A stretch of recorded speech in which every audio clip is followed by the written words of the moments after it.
Хей, здравейте хора, аз съм Ники и Криско е с мене, той е нов в канала. Както и аз съм нов. Ето, ти се виждаш в момента. И днес ще покажем кучето ми как знае команди. И после ще играме GTA. Да, може или днес или утре ще качим как играем на GTA, или просто днес може да качим как играем на Drag Racing. За тези, които не знаят каква е играта, тя е с коли и състезания. Добре, нека да започваме. Криско, аз съм. Рекси, ела тук, ела. Да, и не съм споменал, че се казва Рекси. Вързарили сме го, защото много излиза навънка и хапе. Криско, ела. Рекси, ела.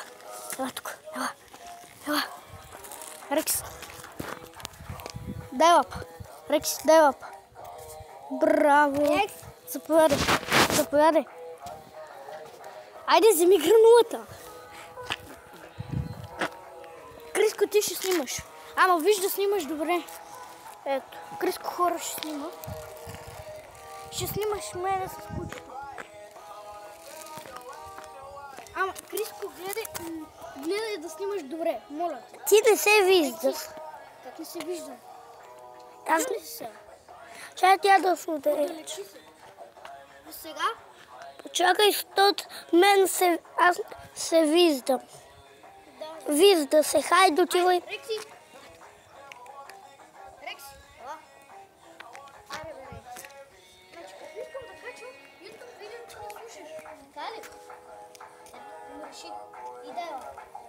Браво. Колко минути? Как колко минути? Я, колко минути става видеото? Рекси. Ама снимай го и него. Рекси. Абе, това YouTube ще ми демотизайт над видеото Рекси. Стойничо. Де стигаме. YouTube ще ми демотизайт. А какво има тук чайно? Какво има тук чайвено? Ямо, че гледай. Рекси, седи. И какво точно Рекси дай лапа и толкова? Рекси. Дай лапа. Това е като... Аре бе, дай лапа. Айде, заповядай. Айде, да си виждаш. Хора, това беше от нас двамата. А от мен и Криско, чао!